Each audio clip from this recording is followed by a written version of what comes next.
esengo na bungisa undakala na bozalisa mina yo nazwi kimia nazangaka na mokili olaka koyanola mpe kolakisanga mabomba mina yeba te nyonso mpo nazaka yo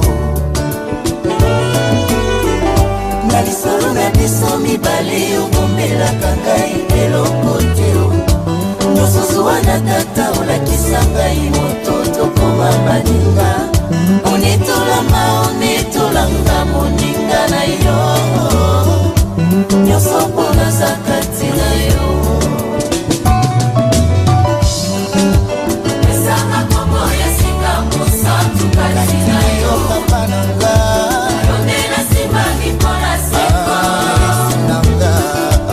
okoma esika mopemi nanga yonde biloba na bombo nyonso mpo nazaka te na yo ngai nakoma moto nesengo yesuwe esilisanga bendele na yo yesuwe masiya nanga yesu nanga yaya opesanga kongwa sika yesuwe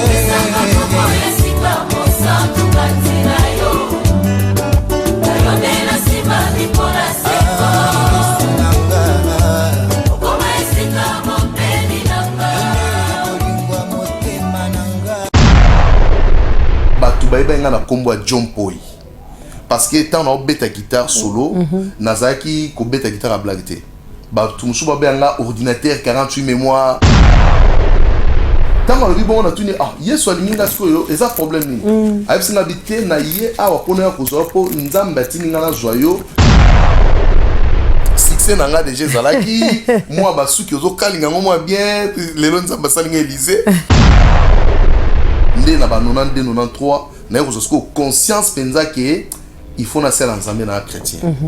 Voilà, c'est ça. Bonjour, bonsoir. Shalom na bandeko nyoso bazako landanga na tangoyo. Ngai wabino ser Nana Lumaya, Woman of God. Na eko présenter bino sous émission na biso ya Glory be to God. Ezali na ba oba yebi Glory be to God na ba oba yebi yangote. Glory be to God ezali émission o tobenga kaba pasteur to mabango na plateau na biso pona ko expliquer bino parole de Dieu na ba question o bino botunaka o bozali ko comprendre te na maloba mususu oyo emsu mosala nzamba te yaki yo comprendre ki yangote oye nango pa na biso Women of Destiny Glory be to God to koya nango na plateau poto tuna pasteur alekana ko répondre yo.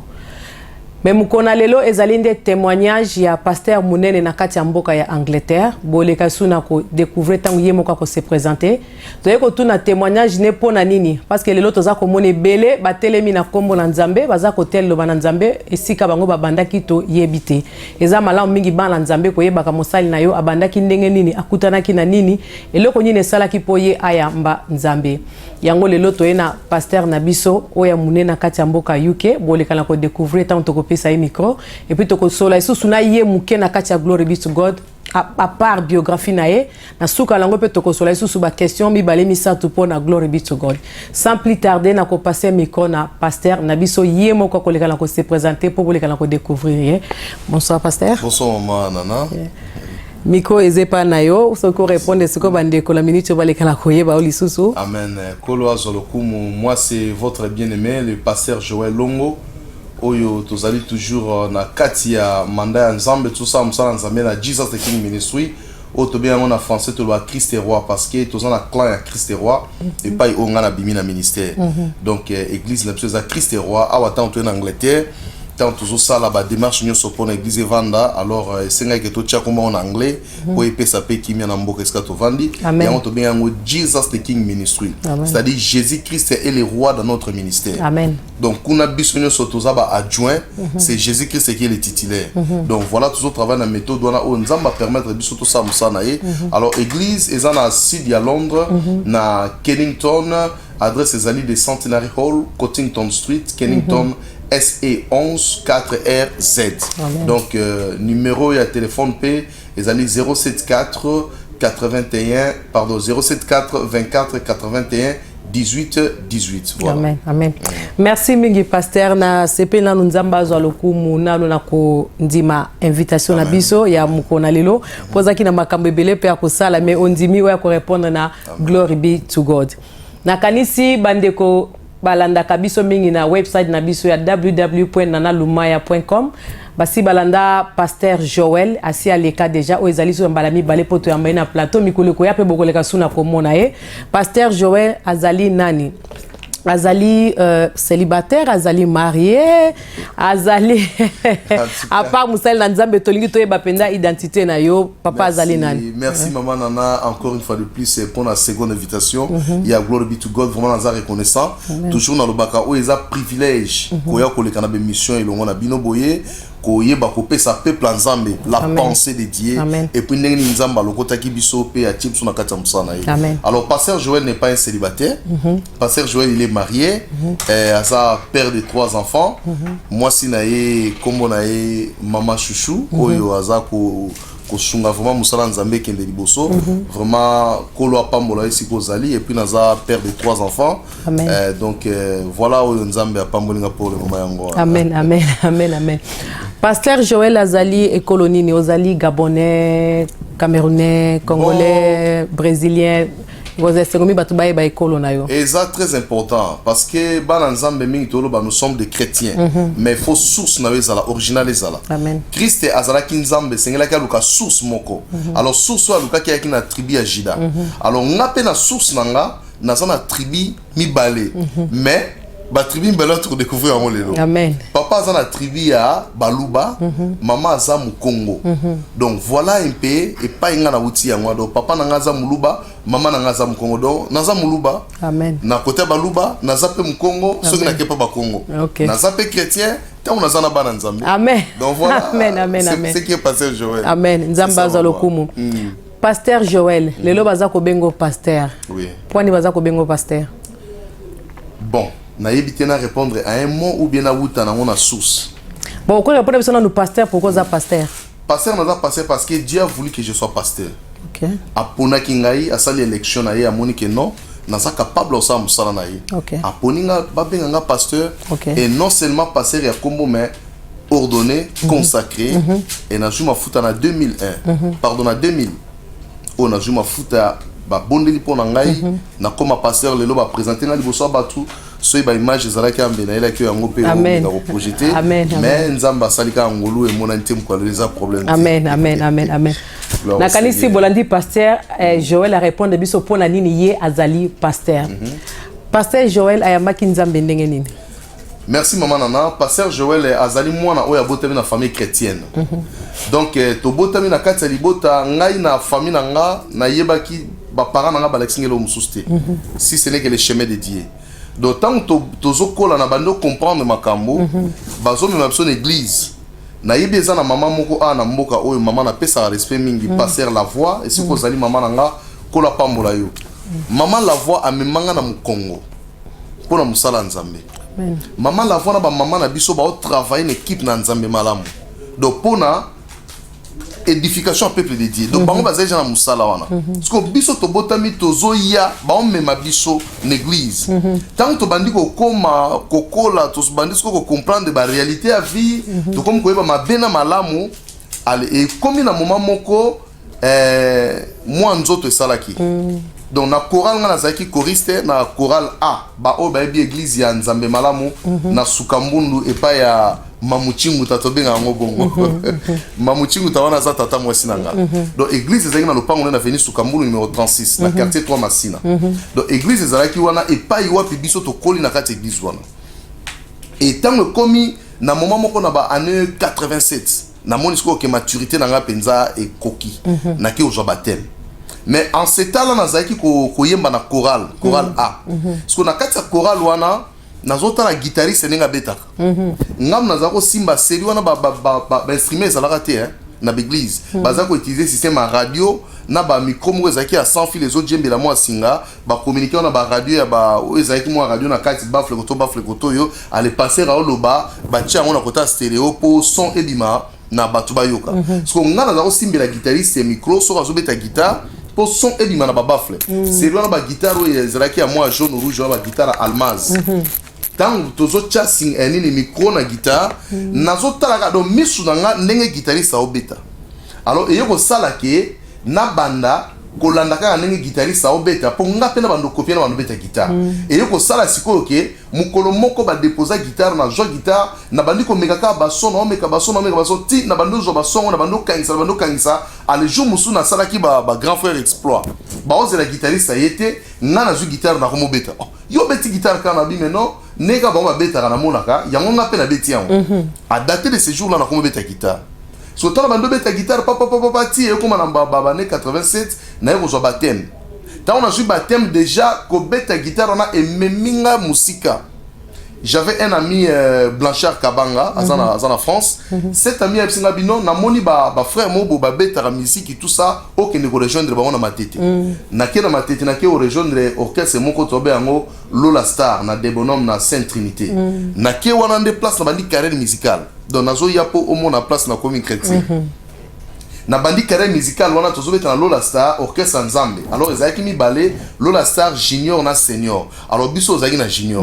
So tant to bandi ko beta wana papa na ko beta premier concert na 1987 wana na nini na Debonom na Sainte Trinité. Na beti concert wana tozaki na ba ndeko mso azali awa Berger Timothée asa na église ya docteur Ngalasi azo travailler kuna na PCM Tebele ko la pambolaye naza mususu kamo voisin na Canada bande ko bazai moi mingi to travailler na bango alors tango orchestre wana et sali dissolution siko na bo mwana tozaki jeunesse tozalaki nzambe pa sala biso mwa ngolo biso so ba jeune ngo mwa bolengo na pezaki na mwa kimia et ko sala ke tango orchestre na ju problème to ke ko sala orchestre mokili au moni siko place perdition na ngebandaki yango to sali orchestre mokili to ke ko yemba musique ya mokili et même biso na betape moko ebele on a fungola un peu plus tard après tant to côté na musique ya mokili wana ko sala ke to perdre ba talent na biso bonzambe mais ce que muto azane loko nzambe azaka différent bon orchestre nyo surtout na lekaki ngai avant to kende concert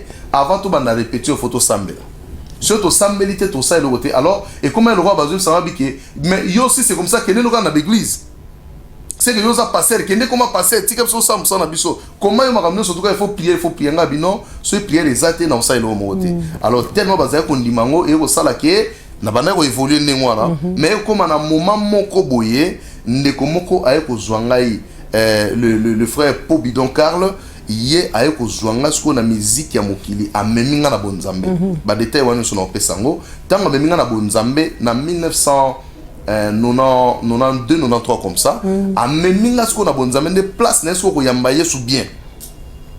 Bon siko soki lobi ko mba yesu bien na tango wana siko o liboso tango za okene église na ba mama pe ko kome ko beta kitare zela ngoka loyenge obi ko landa ka famille donc wana za ko landa famille là je dirais vrai que na olanda famille parce que ba papa ba sala tango ba mama yo ba mama ba sala ngo mais tant na ju conscience ndé na ba 92 93 na ko siko conscience penza que il faut na sala nzambe na chrétien voilà c'est ça siko ko sala chrétien ngo tango yo moko mimona ko sala nzambe Oso na talobi na lopango boza ko sambele pa tata mwasa zaki pasteur tata mwasa zaki pasteur te azaki diaconesse mutazaki pasteur na famille azalaki pasteur na famille c'est vraiment pasteur azaki na noté mais nazo ba ke grand frère nanga aza pasteur longo na Belgique pour le moment azana bridge azo kamba église kuna la grâce de Dieu yende azaki lokola en tête na biso na famille na bana oyo penza zo zwa le devant pour na biso kene église ou ne bonne la nzambe donc yem to zo le devant na po biso ne surtout to zelengi wana mais ce que mutu oyo so to ba kene na kata famille na biso pasteur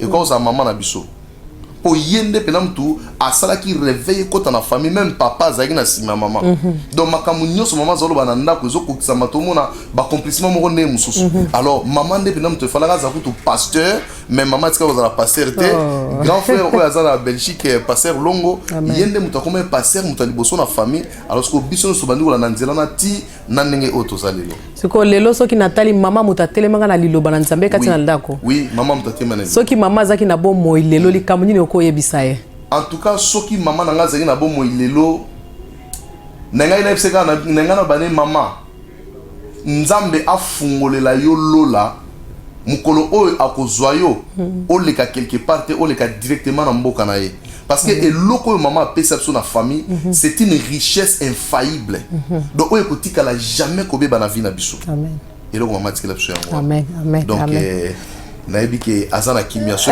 témoignage aliwa na ye ndenge nzambe alakisaki ngai donc eza makambo minene nayebi ke aza na kimia lelo amen amen amen siko a part yo na grand frère na libota moto mosusu aza pasteur azali bon toza na leki na biso mosusu asuka mila ye mpe aolanda nzela oyo mais aza pasteur te mais azolanda vraiment nzela oyo azotambola na kobanga nzambe mpe na église na nsima na nga ntango nalongwai na ye na poto basengaki remplaçant na yo petit frère na yo donc azosala makambo nyonso ozala kosala siko mpo na yo ntango nzambe asali bo na kati na libota na bino okobenga yango ezali don ubie nzambe abengi bino na libota bozala bino so basali na nzambe omwete ozala miso boza na compagnie compagnie na kopenga neti W Smith brother W Smith wana compagnie siko ya bino eza compagnie ya makambo ya nzambe bezali penza appel ya nzambe o nzamba chakati na libota merci maman eza appel ya nzambe eza élection ya nzambe elo nengo zo eza appel ya nzambe eza appel ya nzambe parce que na moni yango na kati ya libota ndenge nzamba sali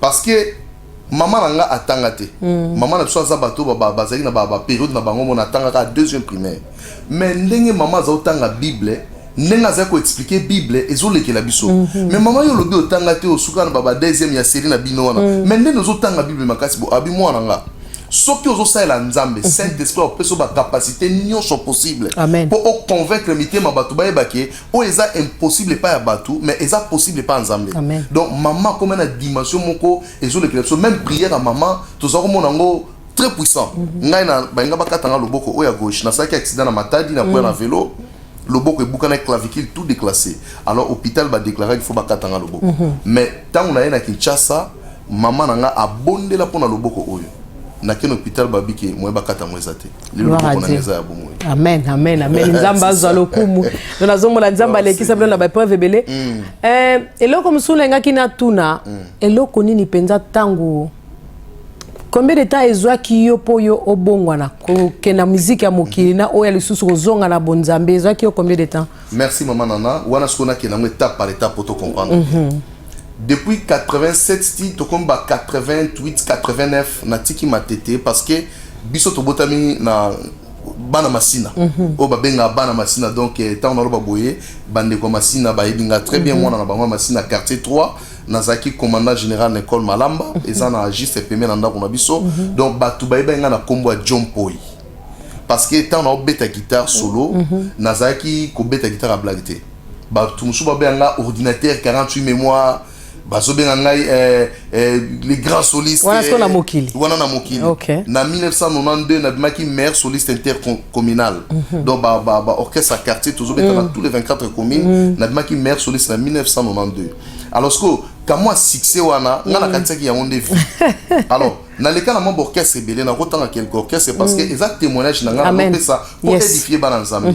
nazala ka peine Égypte amen donc to le kaka liboso na orchestre moko ezalaki tant to sisi na matete na Lola Star orchestre nzambe to ko sala complet son na matete to beti na complet son wana esimbité na zongi masina orchestre moko ya quartier na biso bazwinga filon de wolo to beti na filon de wolo wana esimbité biso to longena ba mi mususu ngai sikoyo na yeko sala filon Terra Nova donc maman na ta on a sali filon Terra Nova eza orchestre moko e boujaki penza masina et puis boujaki Kinshasa donc période wana penza to zala itanda komi mona ke biso penza alors tout ça qui na ba mi ebele ba msuba bongola mitema lokola frère Christ a comme lelo évangéliste nzamba pa mbole sika zali na sala ba ndeko ebele ba msuba zala en Europe ba yebi ba msuta ba mona ngana na oleka na be mission na sa be mission zo kamusa ba ke muto to ebaka John Poi les grands solistes ordinateur le roi comment mosala nzambe do et comment okamusa batu parce que ça beta po nzambe Alexei ngai alors tant to sali filon Terra Nova yango pe simba kité bandeko mo bayaki boba sala biso ba blo mo bien te ya molili et sala yike orchestre est décidé biso beto ndi osala ngo ngana si bona bino et loko papa na ngalo ba mkono simba kisi na okufa donc tellement maloba ba boti eza maloba o eza makasi nzamba tie bango na se lokola banzamba mokili photo banga na longwe na orchestre o yanga moko na tiki bango tant on a tiki bango grand frère na biso moko ya masina Titi le Valois azaki pe na orchestre na tambour le Valois aye kozwange pa ya papa na biso papa permettre ngana ngene beta na orchestre na ye na beti na tambour le valoir nazo pambola nzambe pona évangéliste bendo son et siko zali kola pambolo en Afrique du Sud to continue ko sala musala nzambe. Amen. Alors tant on a qu'un orchestre on a travaillé pour orchestre on a beti mo ke kuna na beti accompagnement na beti accompagnement na tambour le valoir nzamba sali grâce na ye ko longwa na tambour le valoir ndeko ya kokota siko na musique ya nzambe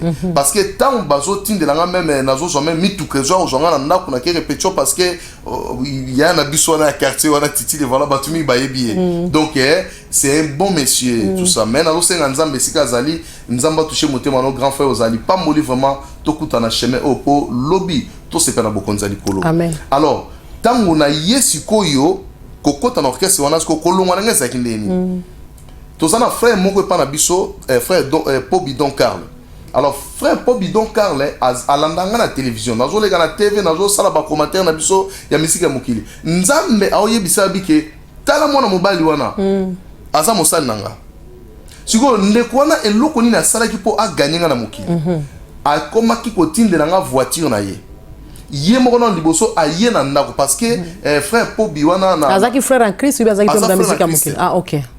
Yes ko na quartier na biso bazaki bato bazana na mo ba moyen ozotala penda ke non famille bazana ba moyen na ba. Alors yes ko yo nde aye tina ndako aye kutananga oh nazoluka John Poy isko nga na taliboe na moni aye lukanga na bi problème ebsinga te na yeko biso ke Yesu lingi yo tango ebisaka na Yesu alingi yo na moneti mutu mo bookinga mapeka bookinga makolo donc na yoki lokola na buka nzoto mombaneti soki na sa so ni na comprendre ko te ale e ko sala ke tango lobi bongo na tuni Yesu alingi nga sikoyo eza problème ni ayebsinga bite na ye awa pona ko zo po nzambe atininga na joyeux musique ozo beta eza ya yote ye alaxaki ko beta guitare na musique wana te alaxaki ko beta guitare po azana projet po na vie na yo. Il faut oya ko beta musique na ye nengo za ko beta liboso na chorale. C'est qu'on a ko katote papa partir wana ndio beke ko beta guitare no ezaki appel ya nzambe. Tangu ya lobaki na mais yo moko tango za ko beta guitare na église omone ka ke ozo beta guitare. Na beta. OK. Mais ce qu'on est ye ayo ko expliquer nga ke ko beta guitare on nzamba la ko beta o monite mutu la ko guitare te. O beta guitare yo moko. Donc ezaki po beta on a gloire en nzambe. Mais musique ozo beta wana yango te on nzamba bengeli yo. Donc il faut oya o rejoindre biso o beta na biso. Siko tellement na sina mona ki na zaki na moi succès na nga déjà zalaki moi basuki ozo kalinga ngo moi bien lelo nzamba salinga Élysée gloire au Seigneur donc moi basuki ozo kalinga ngo bien ozo moi benake muto ya talibo ozo mona benake opena musicien donc na sala ki fierté à masina surtout quartier na biso 3 oyebi mingi bazo masina lokola masina ba délécat tout ça mais on a quatre masina maman ba intellectuel ba ebele na quatre masina et biso nous tozo beta musique wana tozo ke les classes tozo tanga ba classe. Et na kati ba classe wana yeba na grand frère na mo quartier tozo benge vieux boss donc vieux wana na 5e des humanités moninga na kima classe donc na kota na musique na ndemo ezala raté vieux wana benga 25 bi petit ozana venir mo moulayi soko tiki classe obomi vina zonga classe na zonga classe na tolia ya grand frère wana na zongi classe siko tango to yokutana ndeko oyo frère Don Carl lelo na oloba aza apôtre amo sala nzambe gloire à Dieu ngako tu mwana na ye na koma passer liboso tala mwa nzambe amen siko yo tango azo zwanga nazo présenter examen d'état nga na yebise bona bi bon soki réellement nzambe mutu atindi yo ko yebisa nga makambo ngai na o présenter examen d'état soki ka na jouer examen d'état pas na tikali ya nzambe libela mais soki examen d'état na échoué donc makamuno ya bonzambe wana exact na linya on a ce que ze koloba na frère mais na nzambe te na oloba na frère ouais mais azo me loba message OK mais tina oloba na zoka kati na nga ba obukanga toujours que yo ndemo zawa sili obouger souste siko na komi na dégoût na kende répétition na tambour le valoir na komo koka souste mukom susu tokute na grand frère na biso titi le valoir mais yo zo atende nga habiter ba contre tanga na oya na ngai yo nga na zo pa papa na yo il faut ya répétition nabi OK pour mes até na oya mais papa malgré bozai ko sambela nzambe atikela ko quand même nzela papa alembaki papa na biso so na lobelo mo salama donc na beta concert pembeni ya ndako na l'église na moi bar mo ezai pembeni na ndako bango église pembeni yo pembeni siko papa linga azao linga te siko tant na ke o beta musique na bar wana na butona so animateur na biso azo boaka père mais papa chitende papa papa leli libanga papa libanga ne sali bien papa papa Chitende. Ah, père a compris, papa Chitende. Papa Chitende, papa a ordinateur, John Boy. Si vous et ça lui est bien. Et ça lui la libanga alors. Et ça lui papa bien. Na tongo tango na yesko na kota boy na moni papa ça la muka va na kiti boso mona kota ezate. Na jubi la mala longo na ke boaka na simanda. Parce que on a na kilote netike na zaki. Ozaka na quartier. So ta na koti bo papa moni nga bia na yebi déjà eloko wuti. Na yebi na yoki nga mona matoi na nga. Obeta ka guitare kitoko ne boy. Parce que papa combine pour ngai. Abia le banane na tikelio beta no musique. À la partie la wanande papa tika nga na mo beta na musique bien que ba en église mais pas que moi na bango a beta na musique na ye. Siko ne ko wana donc Carle nde ayeko convaincre nga. Banda to sola na ye répétition na tambour le voilà na kati. Na ok souste na beta na boke sem so minene mo na tanga kombo ezati. Alors na tiki na ok de souste. Siko za témoignage pour ne kotanga kombo te. O sala ki mabe kuna. Bon te na ça qui m'abete parce que tant ba komono pe na témoignage ba ko ba kezali yo. Bami ngutu basi ba bosana nga ba banga souste. Problème ezate parce que ezali musana nzambe you need to tell the truth. Eza likamba ko bomba te parce que ko pesa témoignage comme tumso ko loba ondeni atangi place boete aleka pe na place boy. Bana nzambe baza na besoin ba yeba po édifier ba tumisusu. Na leka ki na orchestre lokola nouvelle génération ya Lidjo Kwempa tango na Kinshasa a recruter ba musicien biso pito zaki wana tokendaki. Alors tant to komi wana na salle répétition nde na mona ki séance les gars ki au moni ba bloko na moko ba milinga ne sala bien te so muto azaka na bonzambe ezo la kisakaka on a tikala ko filmer te na tikala ko mela masanga na melaka muke mais na koka ki ngote na mona ki on za place na ngatenga bia na ke na ngamba moko na legaki pa ba baraja kula na station japana wana nga na komi boye japonais na tiki akena wenge pa ya Weranson bon tant on a ngana kene na ba wenge za ki l'air ba o se séparer nazaki na ndeko moko Pascal Poba grand frère na biso mususu na yeba ina très bien ye mutenga me manga kuna mais tant séparation salamaki et sali ke mutu na mto so décision na ye alors na mona pe mo kende ezaki souste na tikaki alors na travailler na cousin na mususu Feli azai basiste pa ya Kester na Victoria papa Kester esiko zali nzamba pambola yo pasteur Joël Ezangai donc na yebike nzamba osalo grâce tout ça toujours na simana pour soutenir yo donc to zala pe na ye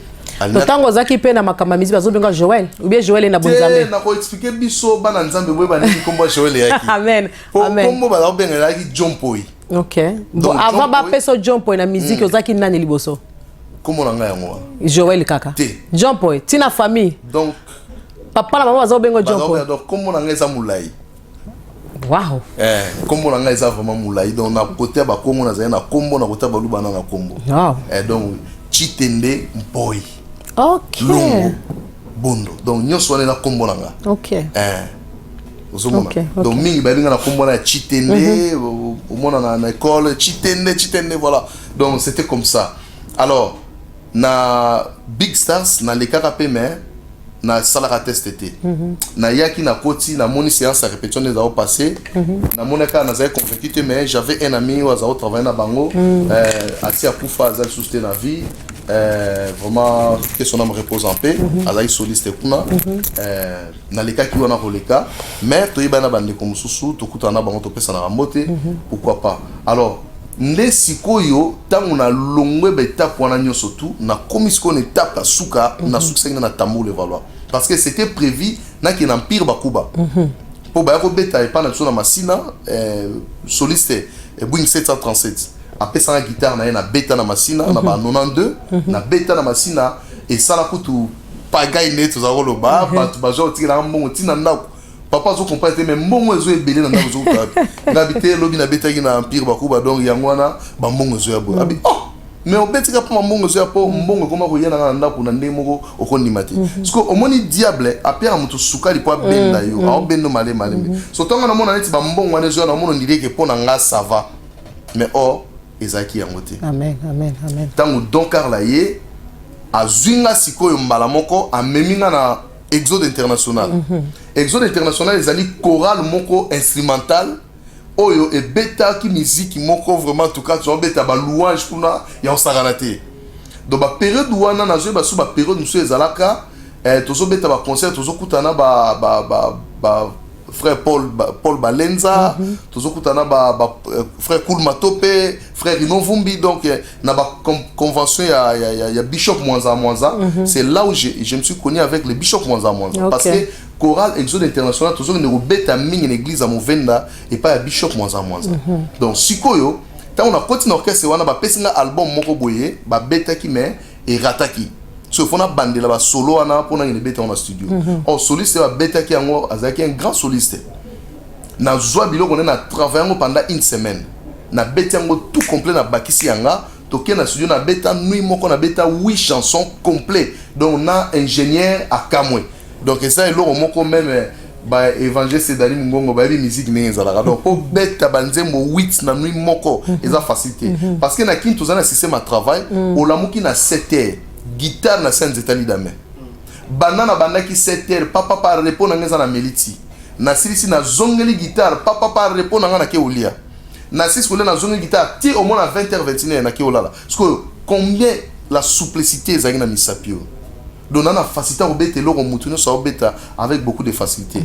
Mais to sala ngo esili, tango esili, siko tango na continue Exode International. Mbala moko tellement John Poi nazao komango loko la JOE.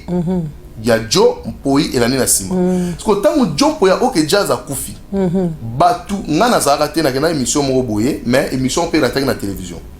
Tango na zonga boye e pa na biso batu ebele na oh nin oh yo kufi ngabi ngai na kufi ngabi na kufi oh ngabi John Poi o kufi ya oke jazz ngai na vivant.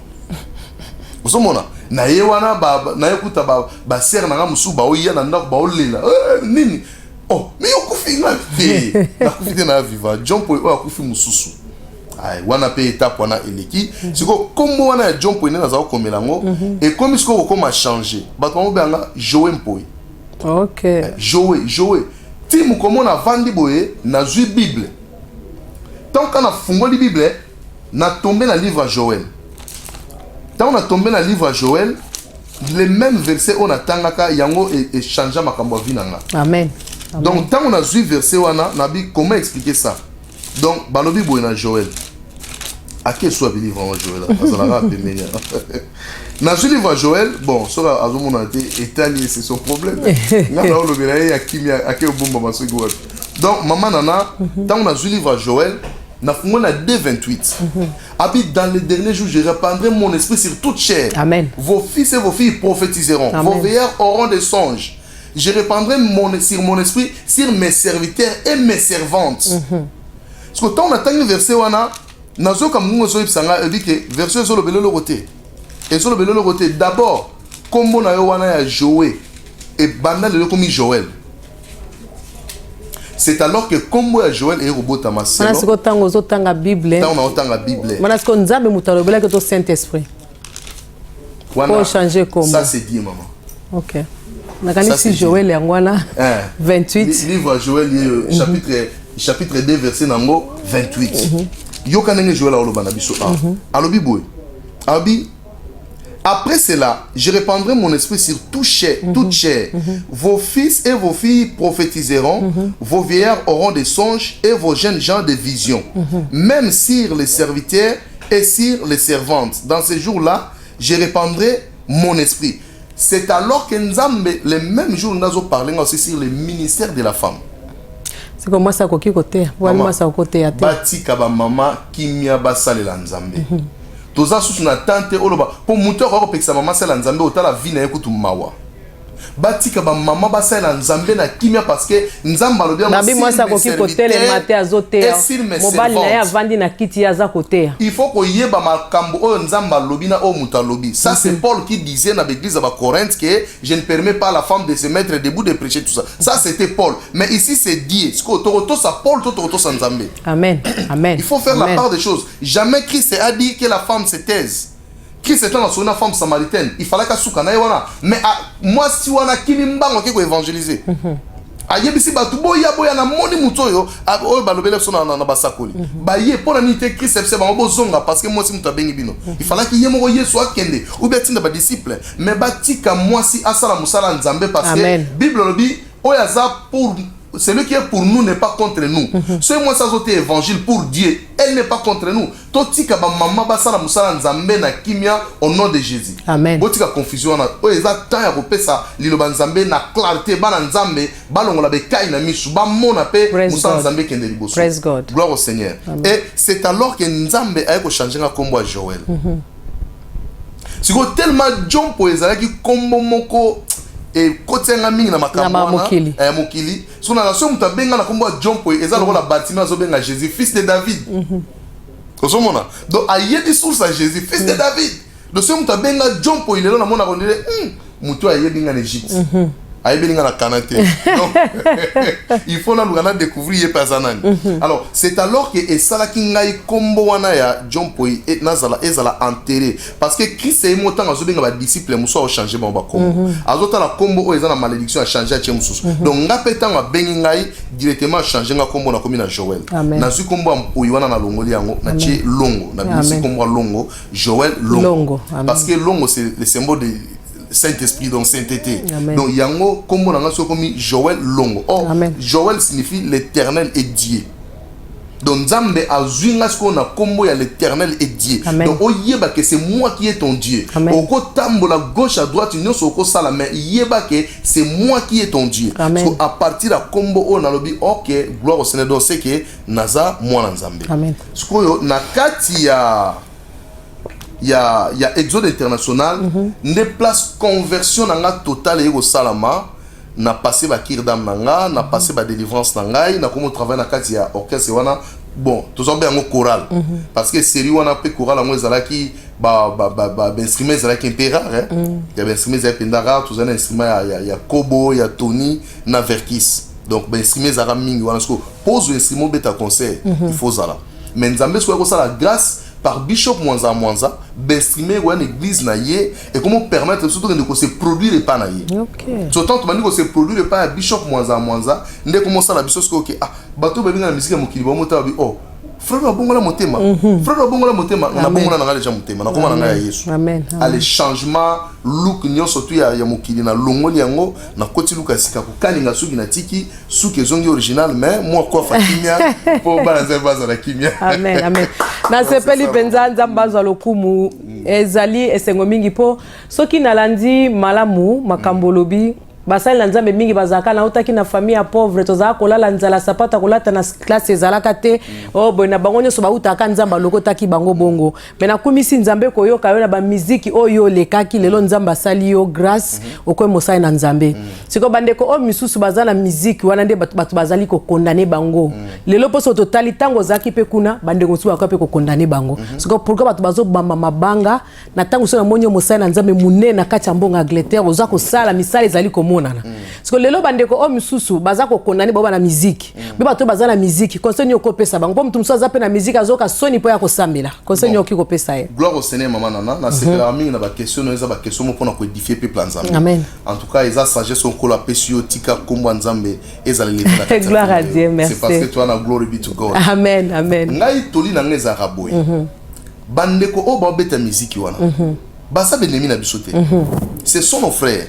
Oh, il faut tout ça là effort pour te délivrer bah on a les boulots à Koufa parce que tout le monde nous étions là tout le monde n'est musane no tambola biso ba mususu nzamba sala biso grâce maman papa ozola nanga na TV natikala ko simba kisi te pe na yebi kisi ninge zala raté pour ça témoignage nanga soki na simba kisi na koloba ke na simba kisi période mais période na simba raté mais natikala ko simba ngote mais na orchestre na biso Terranova ba frère ba yebi ba misa auto zaki na bona Terranova ba yebi dissolution orchestre wana tant que décision simba kisi zwami mbala moko orchestre et panzani. Amen. Pour moi d'abord na boyaki c'est moi qui étais le président c'est moi qui étais le chef qui ngam nazo korole ba misenyo so ba bande ko nanga bazo ya na bilamba nazo pesa ba mise ba olata donc biso na koloba ke tozaki na vie moko nzamba sunga biso parce que papa za na Erzaï donc tozaki na biso na vie na biso kimi ezalaki nango papa kutaza ko linga te to ya poto donc il faut to vanda na parce que soki ya longo Erzaï biso to succéder mais Erzaï na ndenge to yebi histoire na komi boye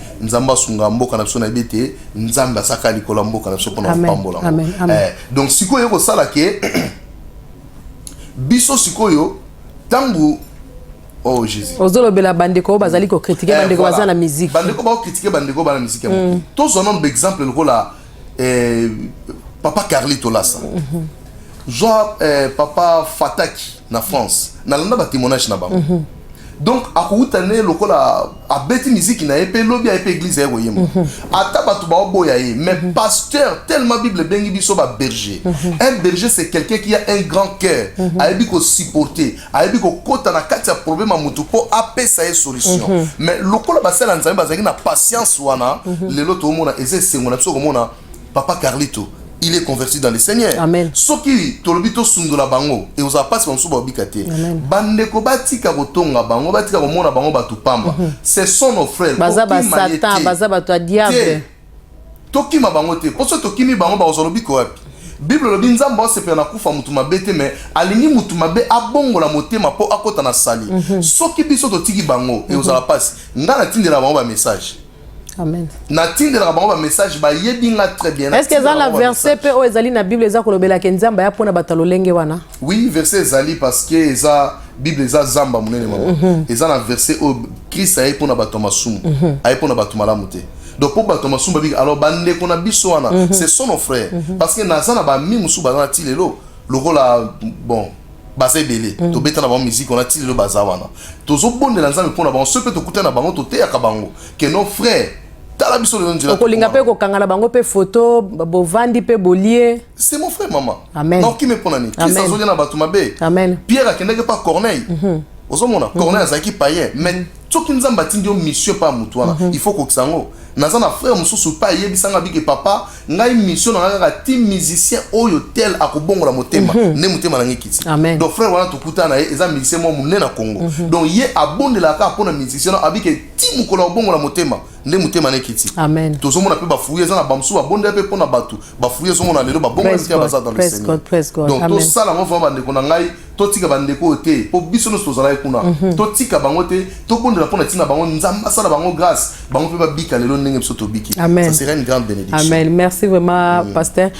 Kaka na kati ya témoignage na biso na sepeli na place moko lobi papa tika kio okende osala oyo monaki ezaki posa na yo mama pe azalaki femme de prière batika le ko boaka yo te mais lelo ndeni ekomi ko salema ba parents parce que bino boza ko sambela par exemple mwana zoka musique mususto mwana asali likambo boyo bengani lobi te ngana za mutu na sala ka bo mwana nga kokoma boete e musu abandonner mwana to sundoli mwana to zolinga obligé mwana alanda oyo lingi parce que yo zali ko sala nzambe mais so na landi yo ba parents batika kio mais suka lango zonga kana nzela nzambe oki ko pesa pe bande ko mususu baza ko sambela na ba parents conseil nini sokazana mwana zali ko se comporter ndengwana. OK. Gloire au Seigneur maman nana. Amen. Et ça et c'est momingi na baboti. Baboti lo ni ba osala. Soki mwana azoyo ke la binote. Alinga sa lo ya linga sala. Ya lo kwande babake, so mwana nga simba moto. Botika simba tanga ozika, a osala ngo suste. Donc soki mwana bomoni ke nzela zo kende, bo pekisi aboyi, botike le temps.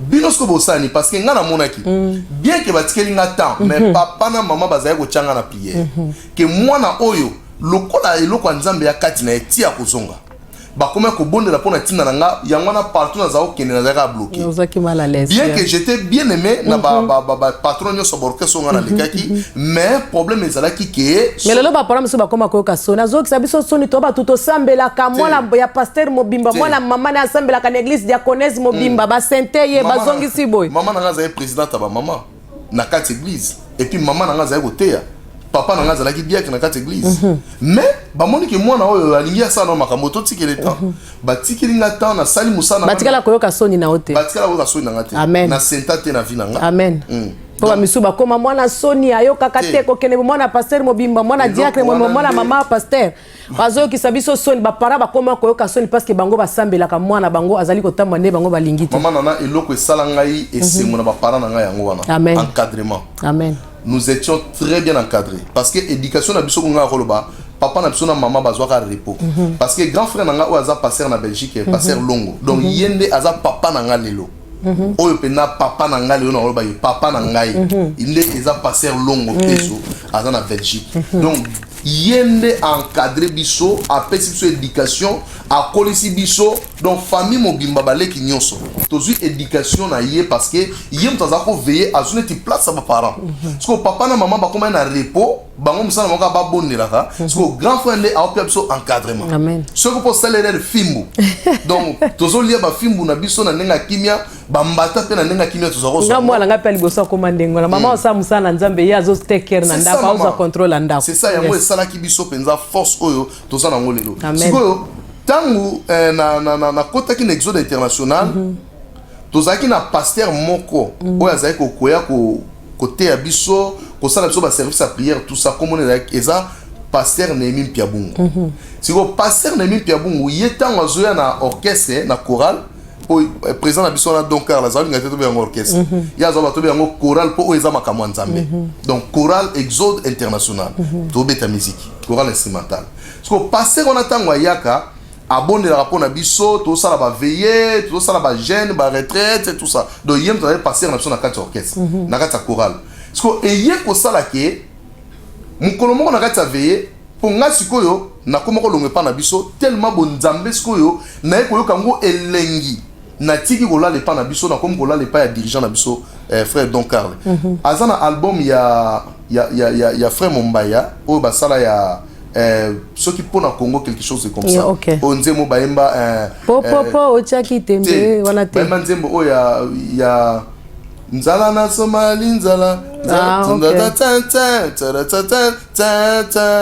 nzala na Afrika nzembo wana soko moni aza albinos omona ye avanda na premier banc avanda wana bazosala cœur ye avanda na kutu ayebisanga tokende clip wana mais tellement azalaki fraîchement ya mokili naboyi tokende clip wana amen sikoyo ntango passer aza koya nde mokomsu na kati ya veille tozobondela kaka boye message ebimi alobi nzambe alobi na nga parmi bino nyonso bozali a moko aza serviteur na ye place nazalaki motema epasuki ngai pwa na bi Seigneur ça c'est quoi oh soki ngai esili nakei navandi kaka boabi ndenge bokangi miso na bokanga misu oyo nakoya kotouche akofukama na kobondela mpona ntina na ye ye nde nzambe aponi so na motema na ngai na sentir compassion makasi ekotinga na motema miso okangama déjà nazo ko se sentir que likambo eza yanga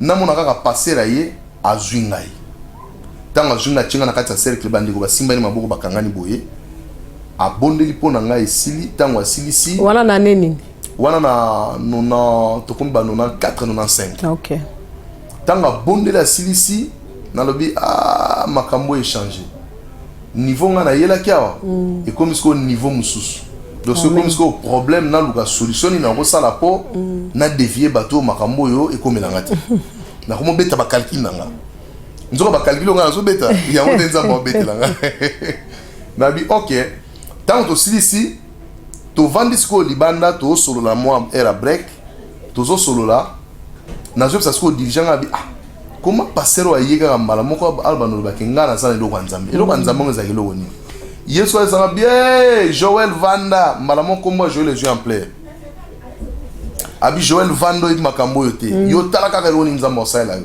parce que du fait que to vant to solo là na moni neti o moni neti na somnolé boye na mona na oke na nzela moko boye na kati nzela nzai molili siko tango no ya na nzela ngo batu mo bazana kati lupango bazo crier bozo mona te mutazo ya bombi sa projecteur parce que tant bazu projecteur ba ezali na mpandi ba bendi yango bo place na azalaki e betanga sko lumière wana mba mona situki na FC dirigeant na songa abi tala vision na mona tout de suite abi omoni ba uto yebi soka sikoyo ke ozale lo nzambe omoni siko vision moni donc nzamba confirmer que ozaki na molili siko koti na lumière na ye so makamuna yo échanger amen OK to continue sur musique to zo beta et au sala et arriver période nani homme de Dieu apôtre de Baba tanga bongola ki motema to komi pe ko beta na musique to komi ko sunga ba production mususu to ndo ko aider to zo beta na ye ti na bandi ko avancer ne wana mais tant komi kama ma ministère na bi non ça ce n'est plus Joël donc je dois me débarrasser de ces problèmes na kimi mbala moko Kinshasa na kena boma tant na kimi Kinshasa na kena boma na boma na kutana passer mon Némi Lukoki Amoninga kana olega frère yaka ngabi problème papa ozane loko nzambe kati na yo na tuni ngai ye komona oneni abi ndenge ka ozoleka nzamba talisinga ke ozane loko nzambe il faut yao na utina encadrement passé mpia na Kinshasa na komi na boma passer na emi azunga lukoki a formé nga pendant quelque temps na kimi tant na kimi na ke na mwanda na kuta na passer Jonas Garati mama nga na sala ki Jonas ya on le na mona batu ba mo ya koluka ministère ya koluka eza facilité cause la ministre de Dieu eza facilité mais ça là sikoyo musala wana amen là où il y a des problèmes alors na ke na mwanda na kuta na passer Omer azaki docteur azunga lobi frère nazo formé yo pona musala nzambe nazo formation pa na epa na lobi oyote na kimi na koti angola tant na koti angola na soyo na kuta na 4 frères ba bâtir l'église tant ba moninga ba bi frère oza 5e personne o nzamba yebisi biso poto bâtir l'église na bien bon makambo na kimi na Kinshasa na na bomba na na mwanda ezola nanga tiawa na bi bon pour mezate to bani na bangwana tant to bandi sikoyo elengi yango eyelinga lisusu tango elengi yango eye église ekomo fungwama e bando fungwama natali ke na komi pe mutuko ba pe sanga respect ba obe nga papa bien que sans ministère ngabi OK pas de problème to bani musala wana to yeko sala appel na pasteur ya bandeko wana bon ba hôtel église mo bon berger na boma to sali appel na docteur Jean-Luc to bengisiye docteur Jean-Luc atindeli biso musala nzambe docteur Luta abike non docteur Luta kende o encadrer bana wana docteur Luta ye a vu biso avant biso d'encadrement so tant avant biso d'encadrement bandi ko enseigner biso église pe bandi ko ya munene so passer na Kinshasa ce katikala ki passer o yanga ya liboso passer mpia nzamba lobeli ke il faut ozwa mwana na zana makolono parce que na zana posa na utiliser il faut zana makolono yo na zongi passer mpia abenga kutu d'abord liboso na kendaki te après aye ko la nanga tina bo matindi lettre abibo sa Joël abima mbangu pona sisa likamanga nzamba wana komi siko ba 98 99 OK ta on a bimi na ye to kute na ye avandi singa lisusu encadrement lisusu na juste encadrement titi kolo epsa big ta ya mwana oyo ekoki il faut asala musananga passer abi OK lokola oyibani na bishop Mwanza très bien bishop Mwanza pe ba papa oyo ba sungi so na musanza mbe alobi na ngabi service na yo mutosala ngo bishop Mwanza donc ngai na ko introduire pa na ye comme ça le rôle appelé yebio au sa musala o ande pasteur na nga ke ko kutana bishop a que non petit wana o yebi wana guitariste ye wana ne nzamba o pakola amen donc il faut yo le rôle aux aviers kende sala musala na po mwana telema asala musala nzambe alors bishop a ko ya na wana ba 18 mars 2000 bishop a ko ya a sali service na ngai a sali na consécration consécration esili ba proclamer nga pasteur. Donc, avant et salama, na tout nzambe question moko. Na bi nzambe. Si réellement yondo benga na ministère, na posé le moment. Amen. Soit, ce que zayote, que la pluie tombe pendant la période de cérémonie, batu ba panzana na bango pour le moins salamate. Mais ce que za volonté na yo, ko permettre que la pluie tombe. Et si nga na pesa nzambe wana. Passer nanga lobi photo la na sika moko po butu momba nazwa biloko susu po na tongo nazala strong biloko wana ezaki kisite j'espère biloko nzambe mama ah OK amen ouais ça ba chose de Dieu nazwa moto papa pendant la nuit siko ngai pe na kimie donc okima nanga o ezaki tina veille ya service na kimi na ke na lemba na ke kolala pa ya misa na mon christian na lali kuna na butu nzamba ola kisanga cérémonie tout complet nenge osalama nzamba la kisinga ke na sanga kina chemise à col pastoral na boya ki ko somba parce que je n'ai pas voulu le ministère toujours na kata ote papa wana siko da ba tana nyoso na ozaki na mwasi te ozaki célibataire bon période wana eza témoignage sur le bas ah kasi nyoso eza na kati papa to ye ba nazaka na sœur moi azaki fiancé na ngai fali to balana OK sœur wana sikoyo esimbaki te juste na veille à mariage esimbaki te ah OK bon et ko sala ke na kutani pe na sœur mususu et simbagi pekarate. OK. Allez, tant on a vu consécration, nazali toujours célibataire. Ah OK. OK. On a quatre célibat dans la consécration. OK. L'air nazo kota ce qu'on a ordination. Na mois de septembre. Pasteur tout le temps nazo talanga bi mon fils. Naza na posa na mona mois sinayo. Très important parce que oso komi na musala ozo sala il faut ozo responsabilité pour oza mobile oso koli tout ça ozo ba responsabilité no vie pour o battre la ministère na yo ekoyate amen ngabi sikoyo ozo sanga boye pona nini abi oza jeune ba jeune ser ba ko koisa yo et oza malamu te mais oza malamu so oza jana mwasi na yo okoyeba ko préserver ministère na yo sikonga alingi tozonga sur un jour benga ba commission pasteur yango eza très important tozonga isusu wana voilà sikoyo tango na komi to komi série wana nga na lalisko nzamba lakisi nga cérémonie mo manengeleki nzamba lakisi nga liboso likolo ezaki ya koyinda pona mbule beta mais mvula ane ko noka te pona nini service wana e osalama tango service e osalama batu bale basilisi bapanzani le bakoma na bandako na bango c'est alors que la pluie va tomber nzamba lakisi nga sini wana chemise à col pastoral na boyaki même kosomba ba invitation e salama na corps na ngate donc nazaki toujours ko boya nga bi papa bozo ko tsanga na problème le kinga so zaki ko boya pona ni ozaki ko banga mama charge ba mpate nzambe eza facilité nazaki ko boya kana tina veille passer à tuninga bi mais yo juste makambo sa moso e bango ngabi en fait yom to sala yom to yeba valeur na ngai pena na yibite papa na biso kuna ndako na boya boyebisa ye que consécration ezali tango jour amwe koki na ye na ndako na si papa na bi est-ce que oyebi ke lelo nga oza consacrer atunga consacrer la kisini na bi consacrer la kisi na longo na vie oyo botanga tangi mwana na yo na côté so na vie spirituelle ya kozala mosala ya nzambe amen abi bongo lo bate pona ninga bi na zomo na lokole les aventure mais na komo mona moso ko miseli ko ma nzamba la singa leo na butu na moni ke za pena série alors yo ko sala ke l'air ekoki 15h toke na salle na ke kuta ba misa na nga plein na salle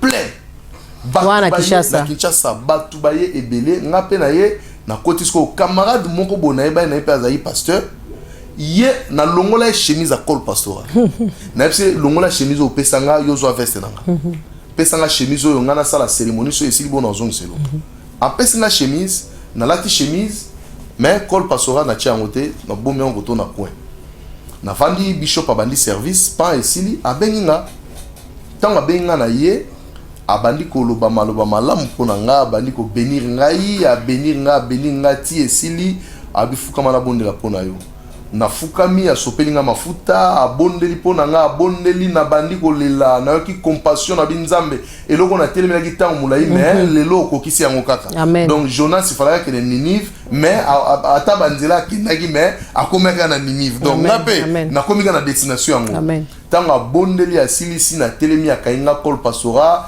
ayambinga jupe na temps azoko ko dorlotenga lokola bébé papa nzama pambola bishop mwanza ola pambola papa vraiment ça musala munene ayambinga penza sepeli tango asisa tombolinga loboko abi voici votre pasteur Joël Longo batu ba beti maboko abi bo mone sunde bozangine liboso te o petit nanga o camarade nanga o soki nani abi banda lelo aza suso bino boyebiete wana skona année nini on a 2000 donc au total depuis 2000 c'est ça les 13 ans 13 ans de ministère OK ouais alors ministère et ko banda wana tant ministère et bandi na fani na kiti ba yana nga babandi wa yambanga bazona ba cadeau bazo pesa na autant mais donc bino vous avez déjà préparé boye pena ba cadeau pour na bunda boye comme ça bino mais ba yana ba cadeau bazo pesa ba cadeau vraiment et ça là nga esengo po avant ba consacrer nga Bishop Mwanza a insisté qui papa na maman ba memanga ba kotikani pana ye. OK. Donc papa na droite, maman na gauche, bazunga ba ye ba bige to ye ko kabaye pa ya nzambe. Amen. Tant ba kabinge pa nzambe bishop alobi OK bosali musala kitoko. Amen. Ya bondeli pona ngai nde début à ministère et bandiwa. Amen, amen, amen. Ne pembalamo elenya osela nzambe. Amen, amen, amen, amen. Tozo la tango la biso avant to ke na break na biso eloko nini oyo ya moma ya pasi yo le kavo ye banzambe o sala o pasi o regretta na vie monsieur sala o pasi tungisa o mona nzambe pona nini. Est-ce que vous en avez souvenir wana? Maman souvenir na ngai o ya pasi tango na lekisanga en dehors de Dieu. Ezai musique na bete na mokili. Po mukomo na vandi na raisonner orchestre na biso na Terranova to pesa ka devise moko l'espoir de la nouvelle génération. Donc na ebi ba mina nga ba ebi yango na vanda ki mukolo moko na beta ki na ndako. Moi sina kuta tu nga bi nini ngabi mama na salaire rare mon avis na nga o eko sala mate atuninga c'est quoi ngabi yoka devise ya musique ya mokili l'espoir de la nouvelle génération nabi quel espoir tu as pesa bato tout ça pesa bato la mort parce que yo pona ko mona teke za nzambe mutalagisa ko na nzela na pole loko maboy bon nyoso tout obagazaka pona grâce en nzambe donc eloko wana esalanga bien te que toute une génération n'ebisa que l'espoir de la nouvelle génération pendant que c'est l'espoir de la mort. Si vous soki nzambe azwaka nga période wana ou bien accident moko se problème boye na kufaka en dehors de Jésus. Mais là on souffre en enfer. Yango pe nzamba pesa un message à temps de la fin pour préparer l'église pour l'enlèvement. Donc soki nzamba azwaka nga période wana mama nana et nga ezale donc période moko le plus mauvais de ma vie oyo kutu même journée na nga naissance na ko maudit dango même mutoyo ko baki il y avait un Joël qui existait dans le monde na ko donc ne parlait même plus de mon nom dans le monde parce que nazo souffrir en enfer. Mais nzambe ayokeli nga mawa na longolé na makambo na tchai place à bien kwa zwa vie. Amen. Donc esengo na nga yango na yango na zaso na fa Nathalie papa o Don Carl na pambola nzambe parce que nzamba utiliser qui pongana longana mokina. Gloire à Dieu, gloire à Dieu. Depo bandi ko sala nzambe depo yamba nzambe ozala souvenir o kitoko parce que bikami sezebele mais o penza o vanda penza o lobi nzambe merci em sous délivrance guérison et loko mo kende ko sala o moni pa que non nzambe kumama na o sala o pende sengo mo la pa que musalo zo sala ezali nzambe. Vraiment naibi qui réponse eza makasi. Maintenant on peut sans par la grâce de Dieu. Amen. Donc et loko nga na sepela na mona nzambe na kati ya ministère. C'est la femme que Dieu m'a donnée. Gloire à Dieu. C'est la femme que Dieu m'a donnée. Donc Dieu m'a donné une femme qui me soutient dans les prières, dans le ministère, sur tous les plans. Donc moi si nanga banda to balana na ye tilelo to soinate to discutate incompréhension pesa la. Gloire à Dieu. Donc ngomo la penda qui appelle le penda za ki anzabe po pesa moto asunga. Nzambe ko la pesanga esengo na libana na nga na kimia na vanda et puis c'est une femme qui me soutient dans le ministère. Ozomona combien aza ko lela pona musala nzambe. So ki ka moi faillite moi salami. Gloire à Dieu, gloire à Dieu. Amen, amen, amen. Amen, amen. Ça fait voir que nous musicate bolanda biso kaka tokena on a break tozozonga la bien sous avec pasteur Joël. Merci, à tout à l'heure. Women of Destiny, la femme du destin. Quand j'étais encore dans la souffrance, j'ai voulu de l'aide. Et voici, nous sommes une organisation de mamans pour vous aider. Vous allez dire ça, on a soulevé maman aux alina par la prière pour pouvoir assister ici quand nous sommes au lieu il suffit seulement de contacter Women of Destiny.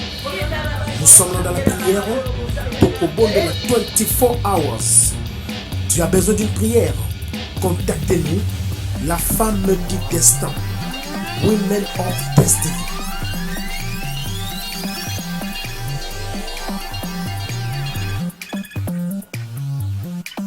Hello, Women of Destiny, Nana Lumaya, can I help you please? Hello, Women of Destiny. Problème est that na coach lo appointment. Merci maman. À bientôt. Thank you. Okay, benga na kasi. Bye. Toyeko présenter bino lisangana biso ya Women First in poete ezali iloko moko ya très nécessaire pona tina ba mama. Tozali na mabonde, tozali na jeune prière, tangu nyonso kozana pasi benga biso tokoyepona tina na kosonga tosangana tozali bele.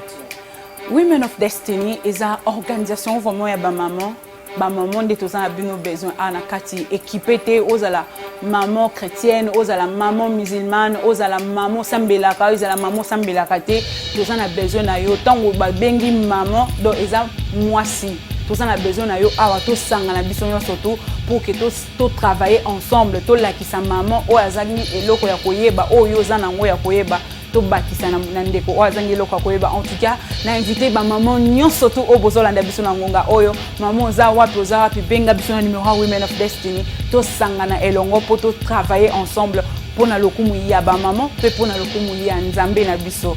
Que Dieu vous bénisse. Merci. Woman of Destiny, la femme du destin. Ne sais-tu pas, ma sœur, que tu as un destin?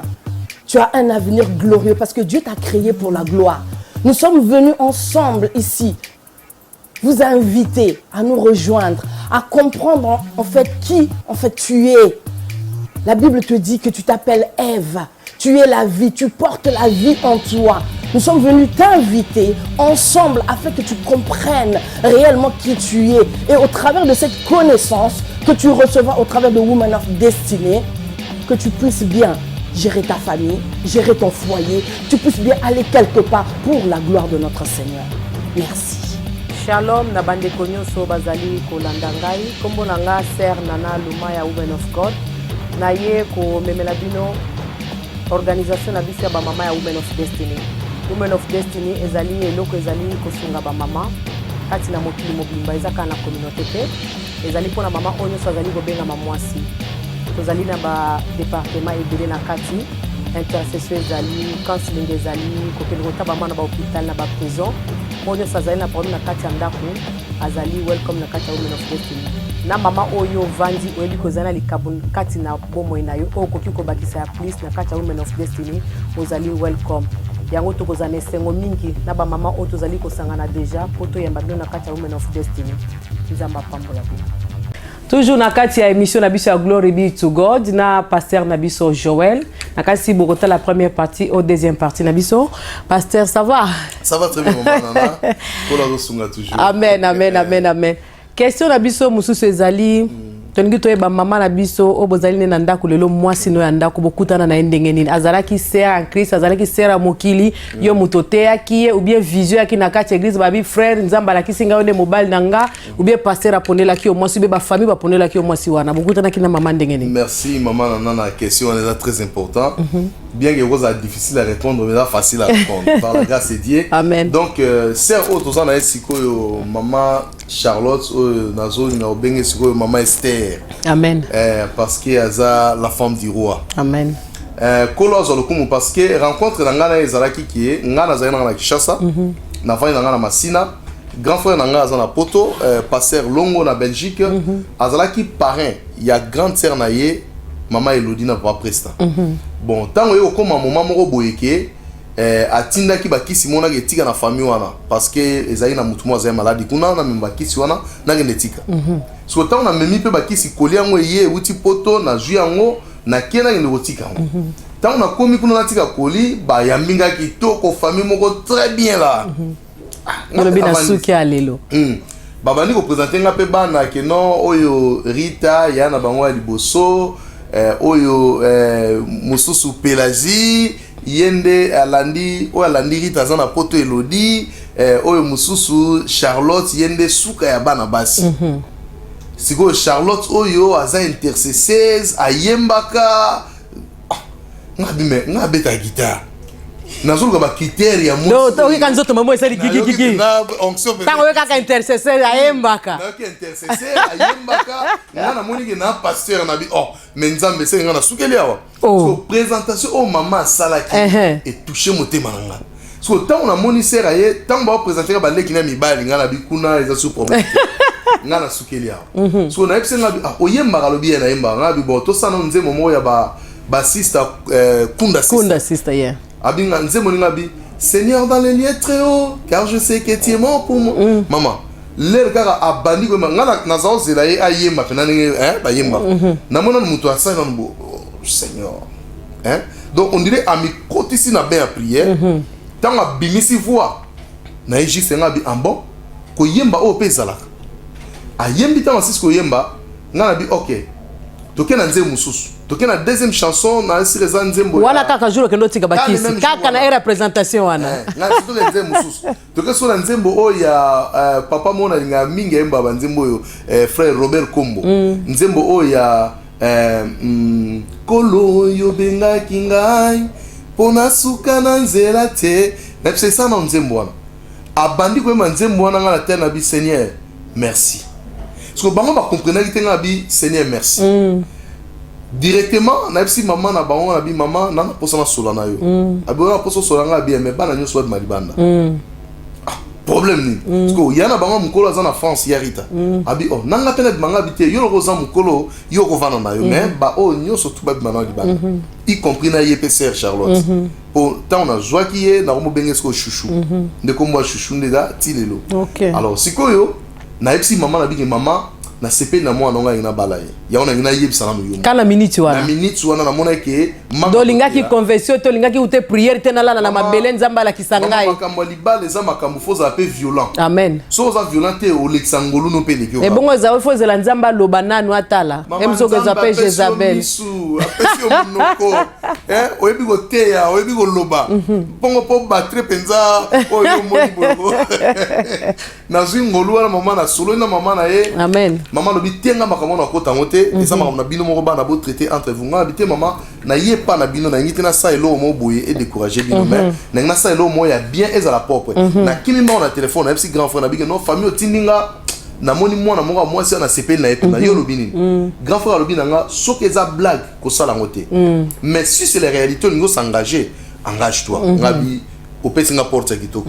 na fandi wana mama mvule beti butu mobimba moyena kende ezate wana bango wapi na bosenge na ngiringiri mvule beti moyena kende ezate balabala tondi mai esengi nalala kuna siko tango nalali kuna eloko yo ekamusanga mwese sanga na loti ndoto nazo ponga na zay commerçant na Afrique nazo kende Angola na soyo na osomba wa carburant na oteka na Afrique wana ko tango zay pasteur te wana mpase avant bon mais on obeteli bisoté pasteur donc eza wana ce que ça ba activité on a ça dans la vie OK ba activité pour na lukambongo na zape na moi stabilité OK siko yeko sala ke le commerçant pa koki ko bongwana ko bongwana ne facilement OK potina on sala commerce wana nazaki frère mais pasteur te OK nazaki frère déjà toujours evre l'église wana na soyo na Angola les bons bergers ba o bazana ba yebi ngo église munene lelo docteur Luta kola pa molo papa na musala do sala vraiment nzamba sunga bino musala ke liboso alors ndeye ko sala ke na sololi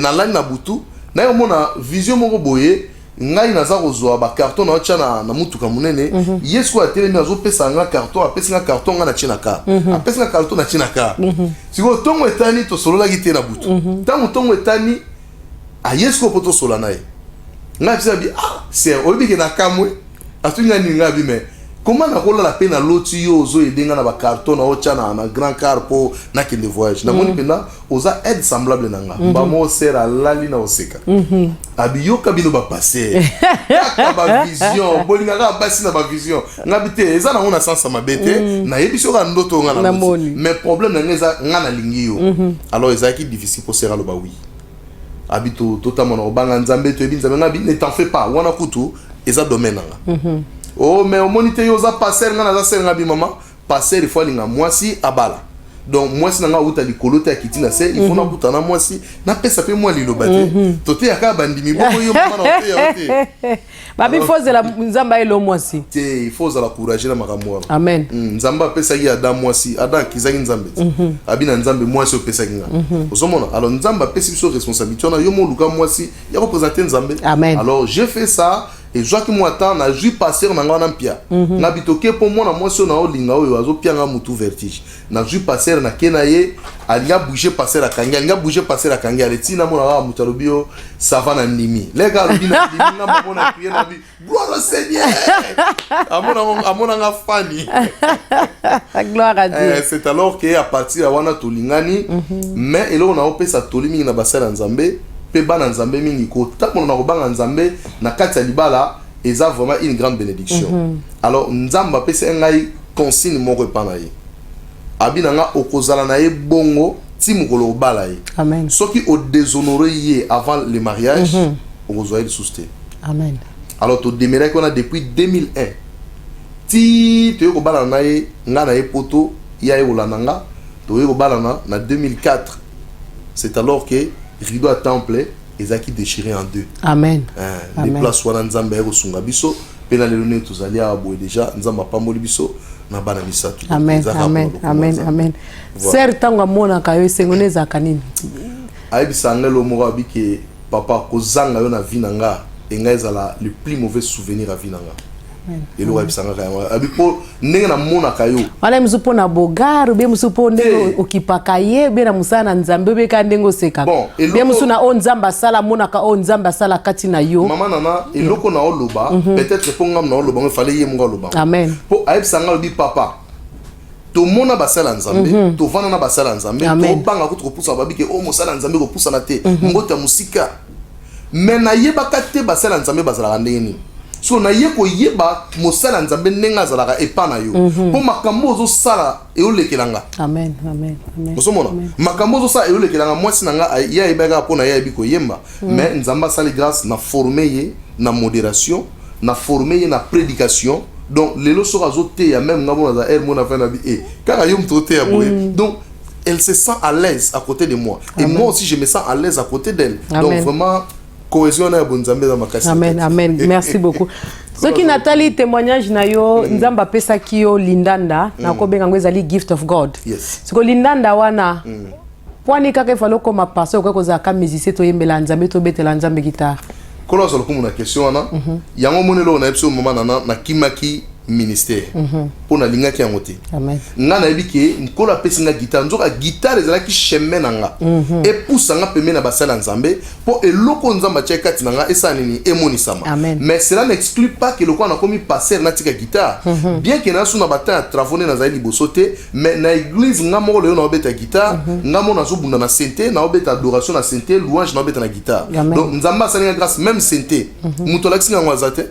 Wow. Et ça va domoro on nzamba pesi nga cadeau gratuit. Donc ti na beta ngo na beta rambunda très bien, na beta la guitare, na beta la synthé. Donc nzamba salinga grâce wana nazo au moni ko beta synthé pour ba évangéliste Dani Mungongo ba makambo. Et ça kaka soko yebi ko landa nzembo na ba notes déjà ça va. Ba solfège à synthèse le musus déjà so bo vendre sa nzembo na notes déjà ça va donc na vendre sa nzembo na notes adoration mon ban église na beta na synthé so to komile la louange na zu guitare na beti po ezab mo ba seba il faut beta makoto to bindela nkolo. Bon merci papa pour na lundi ndengo lobi siko lelo bandeko o muso ko kabi ya za musicien comme pasteur ndenge nini aya za ki sera za ki na protocole comme diaconesse ndenge nini ya za la ki boya comme boyelelo ndenge nini donc ba muso ndele ba lo ba ka pasteur faut bota makamba mo comme pasteur pour ba muso ba bima pe ka ndenge wana. Bon omoni nzambe azana ba méthode belé abenda ba te pana nzambe akosala yo ke obana na protocole obana na protocole papa lobi amatisio okomi na niveau mususu lokola diacre Philippe abandaki na diacre lobi na komaki évangéliste ozomona na kati ya Bible donc ezape ndenge mo nzambe aosala biso lelo akozwa yo par exemple ozana temps ko approcher l'homme de Dieu te oza musika parce que pour a récupérer aosani akomo bendo na ba service akomo bendo na ba service formation par lobe comme modérateur lobe comme interprète papa nzamba tati ko OK ayepsi ko mutu na ye o azana musala abi omoni mwana na chepe mena yo il faut bondela kona ndenga pesa Moïse kende ko poser maboko na mutu a Josué pour na sina pesier sagesse esprit supérieur au vent dans les colonnes et tant où il rebondela et tant Moïse a posé ma boue na Josué yangwana a succédé qui Moïse donc ils ont n'engagé mon rôle le pont mutu azwa penza mo boko onzamba pesier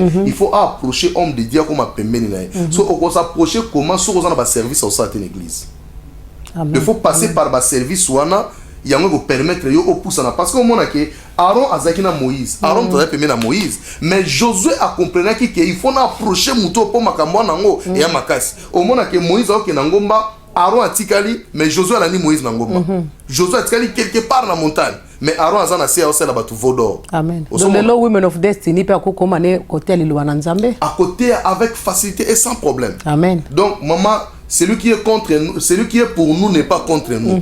Donc moi si oyazote ya malobana nzambe, il est pour nous. Et pardon, elle est pour nous, elle n'est pas contre nous. Donc Amen. Il faut tikaye asala musala nzambe. Nenge ko lazo recommander, il y a un problème Amen. Lelo pasteur Joël tozo bengo pasteur, lobi na biso depuis 2000, yango komaki pasteur. Pasteur lelo tozo na 2013, ça fait 13 ans. C'est quoi dans 2 ans, 3 ans, 5 ans, kakao pasteur Joël a commis apôtre Joël, a commis bishop Joël. Wana ce que tu connais ngwe kozala nini? Ubi kozala kaka pasteur pour tozo comprendre te makamba. Elle bosse na ko senga na lo ko expliquer ce pasteur la kisi nini? Pasteur, c'est quelqu'un qui garde. C'est quelqu'un qui encadre. Le mot berger est approprié d'abord pour le pasteur. Mais tous les ministres de Dieu sont des bergers.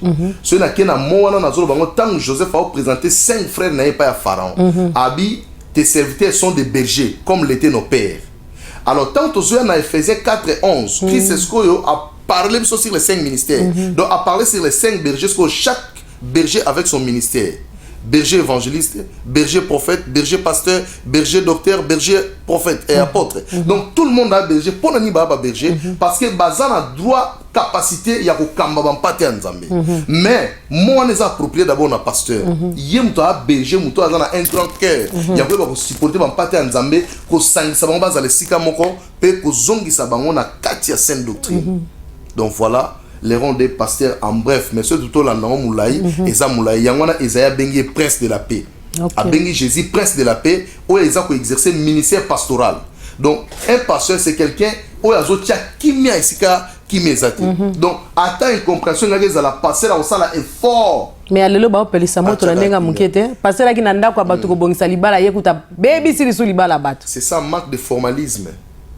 Il faut bazo pasteur akoya na famille abata panzi famille abatu. Il faut bazo formation ba père spirituel ba sala ki musala musoza yi pressé.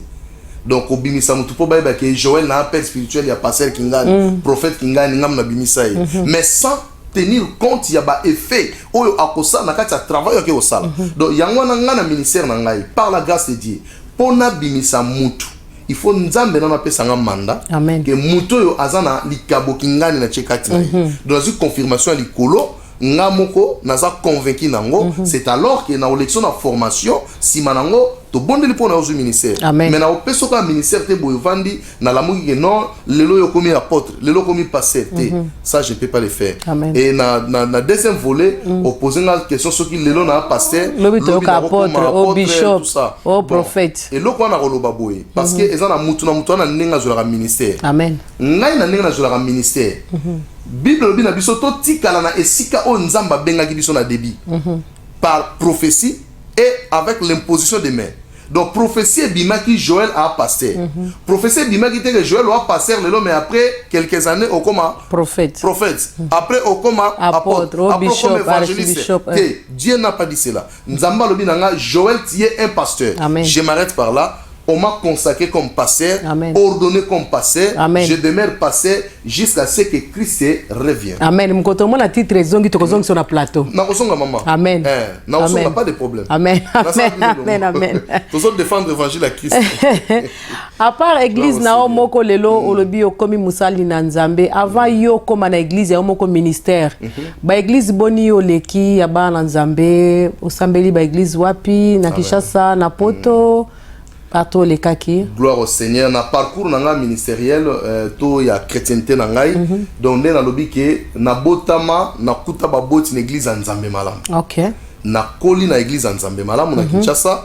Na joie grâce ya kozwa loboko ya ntoma edi na bal. Tango yaki na église ya Sukambundu, je pense que faisait na année 82 ou 83 comme ça. Ayaka wana na joie loboko na yi. Et pesanga déjà elenga bonzambe po tata wana c'est un serviteur de Dieu. Donc azalaki mosala nzambe. Donc le autres en a sonité to parler sur Aidi Nabal. Donc azalaki mosala nzambe donc na zongolo ya loboko na ye na ba période wana.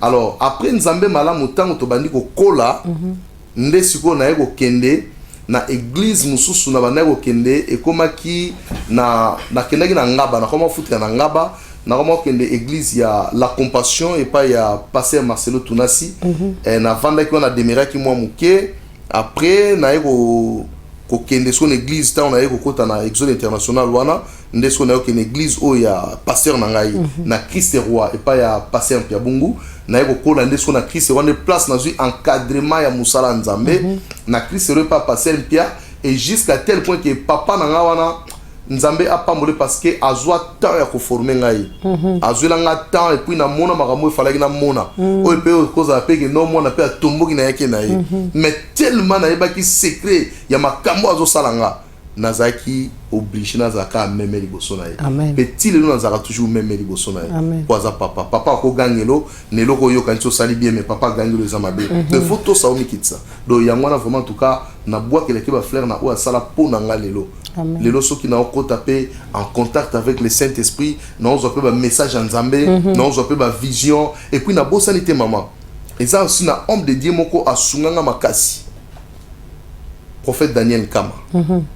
Donc il est encadrant la dimension prophétique. Dans un prophète, bon, en quelque sorte, nous avons bien absorbé le prophète.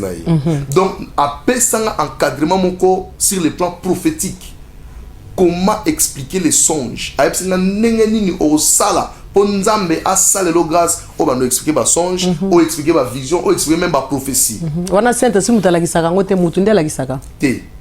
Exact domaine à Saint-Esprit. Okay. Mais au lieu ba on est ba aider yoté. Okay. Parce que au monde okozo message à mutu. Na yebi na ngate na bandika bona bando bambo message. Il faut na zala na maturité spirituelle pour na yeba ndenge na opesa message. Alors apesa kinga ba méthode wana ndenge okiko zala liboso nzambe po nzambe afungolelo makambo et permettre yo o communiquer peuple nzambe. Donc azaki mutu akoma même kotika ndaku na ye azo ko lala na ndaku na nga. Pour à travailler nga. Amen. Amen. Amen. Amen. Merci mingi papa pour na témoignage na yo. Toza na question misa tu bandeko batinda ki pona glory pit to code poto batu na yo. Amen. Ndeko na biso trésor Kandola zaki na besoin ya explication na mukanda ya Jérémie. Place Bible lobi na biso ke nzamba lobi ayeba ki ko bandali bumu ya mama na yo. Mais lelo na mokili tozo mona nzamba ayeba ki biso. Mais batu bazo obotami mais makamsu batu bazo sala bazo condamner bango aussi longtemps nzamba yeba ki déjà que mutona ko sala bo mutona ko sala bo siko ya lingia yeba mwana siko makamto sala ka ezaka nzambe te parce que alobaka yeba ki biso ko bandali buma mama biso do ayebi destin na biso siko tangu tozo sala mabe wana siko nzambe atika kabiso tonde batu bakondana kabiso ezani alingia yeba. Gloire au Seigneur na question les amalamu mingi. Amen. La question te répondre par la grâce de Dieu. Nous avons lu dans Jérémie 1, tout dans 4 verset.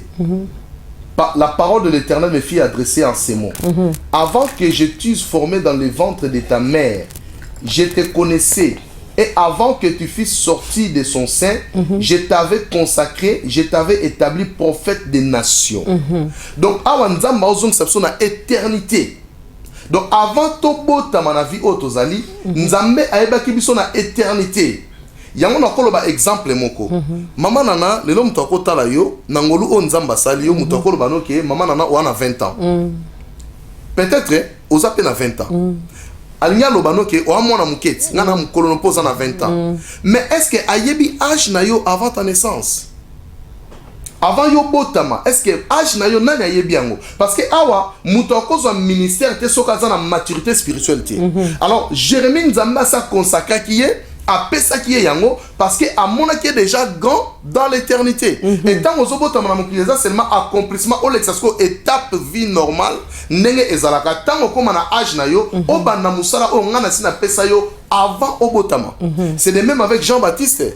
Jean-Baptiste na kati ya libumu mama nana ngo kozwa baptême Saint-Esprit na kati ya libumu. Osomona mais Jean-Baptiste azwa ki déjà baptême Saint-Esprit na kati ya libumu mama pour et permettre ye tangu Yesu akoya kobotama azwa capacité ya ko baptiser Jésus. Parce que qui est-il pour baptiser un Dieu sans être baptisé par Dieu? Osomona donc Jean-Baptiste azwa ki baptême bonzambe na libumu ya Élisabeth. Et permettre étant abimi pour appeler sa Christ baptême. Donc Nzambe a ebi biso na éternité. Biso to mona o to mona lelo. Nzamba ebi ebande la vie à moko na suka vie à moko. Nzamba ebi ke mwana nga oyo akota lola. Nzamba ebi ke mwana nga oyo akota neli felo. Donc ezana bamsu ba dessiner en enfer, bamsu ba dessiner na paradis. Donc Nzambe ayebi na ye yango.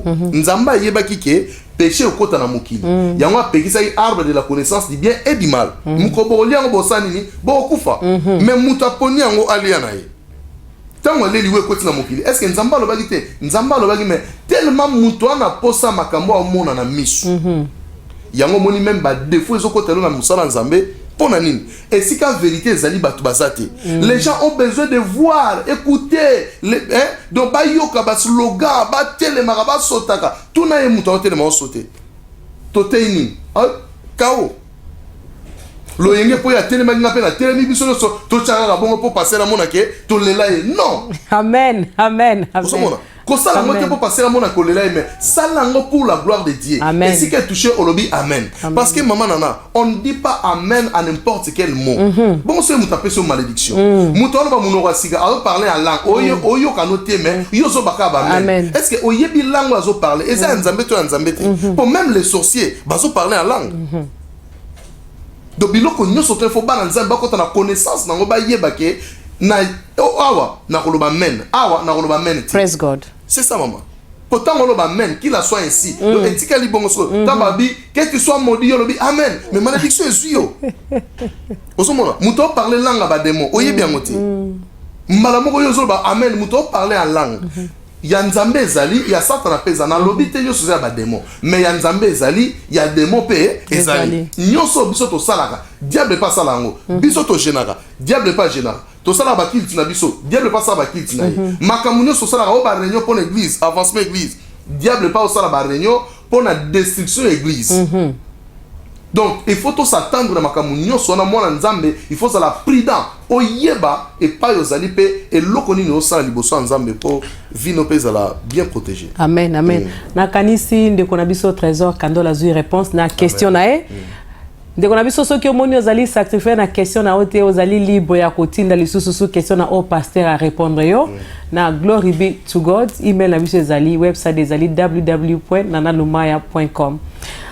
Toko kene na lobango pona kowela R na biso question na biso mususu ezali ya mama na biso Lili Solomo azali kotuna pona nini nzambe bazali koloba il est 3 fois saint parce que tebi azali saint c'est pona balobi kaka 3 fois saint basuki semba la misa tout pourquoi gloire au Seigneur. Amen. Question mo gitoko pena ba question buende na position ça na sainte doctrine. Amen, amen. Pour la pambola maman la question kitoko tuni biso po mususu na yoka zo sambela lobi nzambe baloba koza 3 fois saint ngala lobi te eza muke 7000 saint 8000 saint. Ozomona Dieu n'est pas là. Nzamba ça que loko na précision nango. Amen. Ah attends baloba Dieu est 3 fois saint. Cela veut dire dans la divinité de Dieu nous voyons le Père, le Fils et le Saint-Esprit. Donc le Père est saint, le Fils est saint, l'Esprit aussi est saint. Amen. Dieu est 3 fois saint. Et comment m'appelle la Bible papa? Et qu'est-ce que c'est la Bible vous? Et cause amala muso bande ko bakoza ba écrit ba oya vous en poste écriture wana benga na kolukela on la Bible na PC o eza zamba mama ya bilo mususu pour poser question ils ont la connaissance mais il faut qu'on na zamba lukango amen eza zamba munene penza amen amen praise God na kanisi mama Lili azui réponse na question de mama Lili Solomo soki question na biso omoni ke pasteur a répondre yo na ndenge o sepela ki ko zape esengo mingi toyo ka ba comment na yo nzamba pambola yo epai yo zali ko zape pona mama Lili te ezape na biso bandeko ebele tozali ya kobunga ta musupe question na langa moko pe na yeba kango te na zui réponse lelo nzamba pambolo pasteur question na biso mususu ezali euti pa mama na biso Maggie Faustin Kisiona alinga tuna pona nini Jésus baza ko benge fils de Dieu siko nzambe moko akoma lisusu mwana poto abi fils de Dieu babi moko Jésus wana za lisusu nzambe ye moko fils de Dieu lisusu kaka mwana nzambe ye nzambe akomi lisusu mwana ye moko lisusu amen. Kola zoloku mama na question wana wana précision na ngoto kozo na Bible so nzambo sunga biso to yebango na livre Actes des Apôtres chapitre 13 verset 33 Bible bina biso boye abi Dieu l'a accompli pour nous leurs enfants en ressuscitant Jésus selon ce qui est écrit dans le psaume 2e tu es mon fils nzambe mtoloba tu es mon fils je t'ai engendré aujourd'hui. Donc, Nzambe a Christ, c'est son fils. Donc là, c'est Dieu qui parle dans Psaume chapitre 2, mais on a Acte chapitre 13, verset 33. Alors, dit que tu es mon fils. Je t'ai engendré aujourd'hui. Na Hébreu, les sous sont lobby en gros. Faut te faire sa précision avant de quoi. On a fait cette explication en gros. Na Hébreu chapitre 1, verset 3. Tout dans 7. De plus, il dit des anges, c'est lui qui fait de ses anges de vent et de ses serviteurs de flammes de feu. Mais il dit au fils,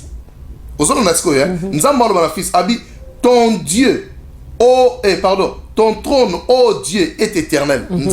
Jésus. Alors, ton trône, ô Dieu, est éternel. Le sceptre de ton règne est un sceptre d'équité. Sceptre est un bâton souverain. Bâton est un konzi. Mouto azana royauté, tu as aimé la justice et tu as haï l'iniquité. C'est pourquoi, oh Dieu, ton Dieu t'a oint d'une huile de joie au-dessus de tes échos. Donc, Nzambe ayebi sa Nzambe.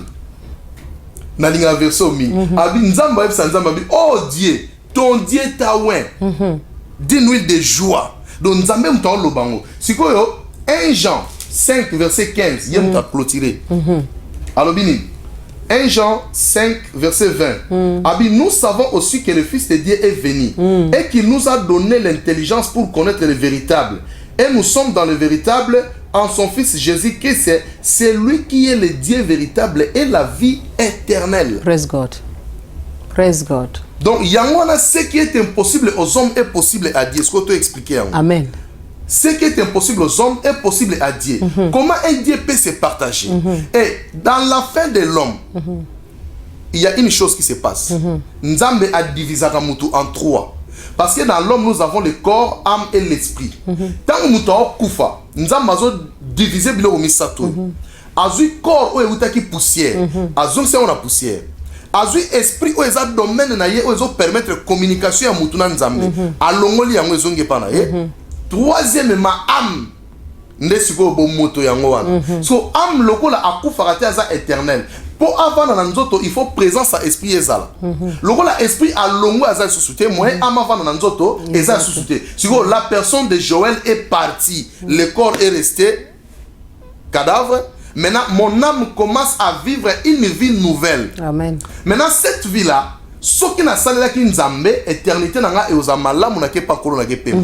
Mais ce qui n'a pas été Nzambe, éternité nanga et baby pour na ke na enfer. Liwa ya libela. Mais au nom de Jésus, au sein de la bisote, bisote abato na bokonzel ko. Ça c'est le même exemple. Yango pe na kati ya bonzambe, nous avons Père, Fils et l'Esprit. Yango moni na baptême ya Jean-Baptiste. Pardon ya Jésus. Tant que Christ a au baptême, c'est alors que Nzambe a l'acception de divinité naie, oyo neto lo bela des fois to ko lo sur la trinité de Dieu. Nzambe a l'acception de divinité naie pour nani. Jésus a osé baptême en tant que fils. Saint-Esprit a quitté sous forme corporelle d'une colombe. Et le Père qui était resté dans le ciel, il a prononcé.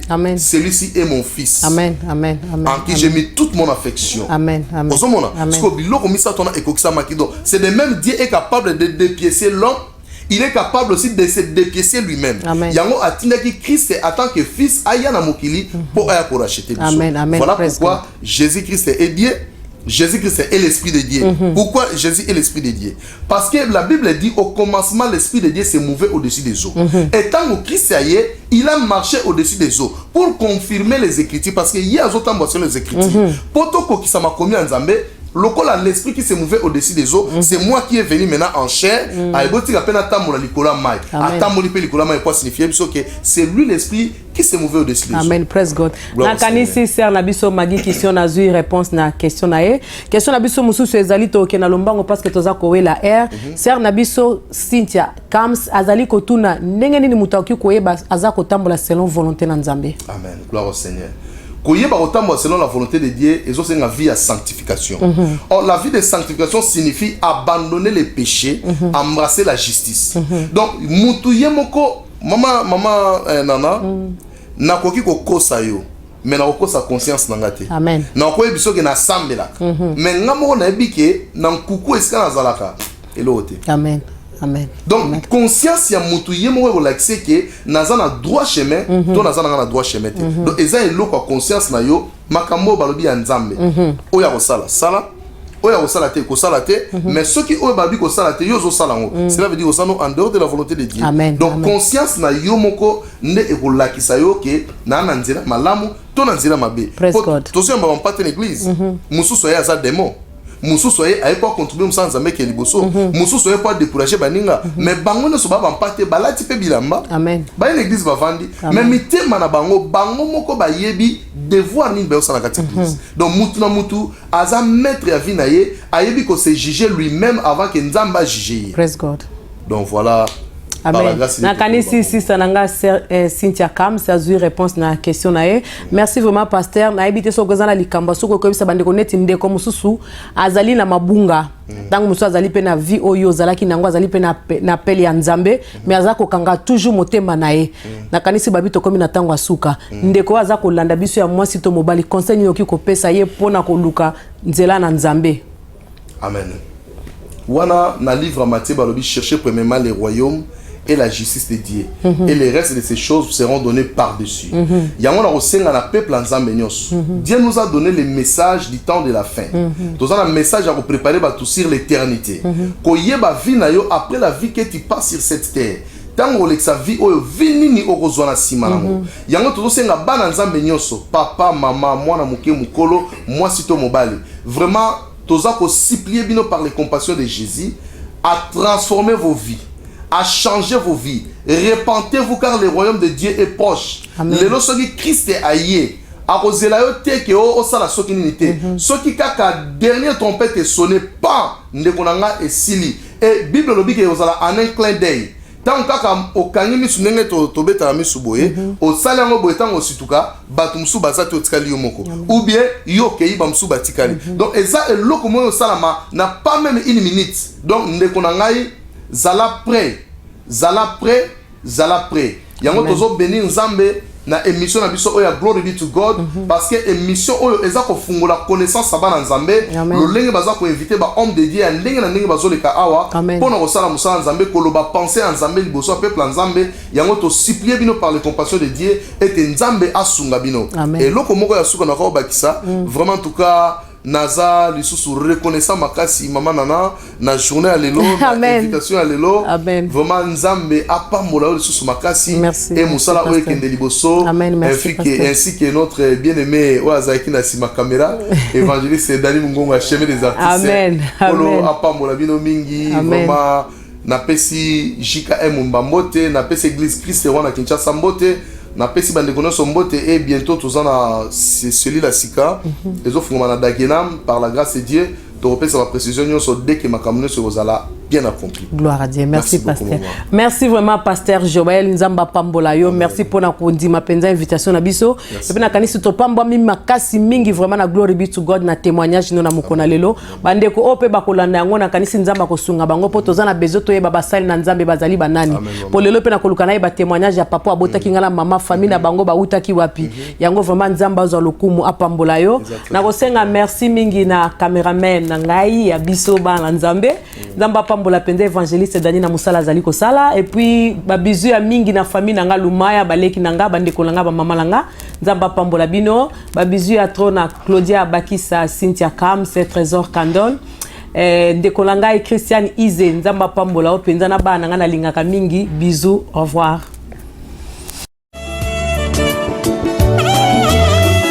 Nabozalisa mina yo nazwi esengo nabungisa undaka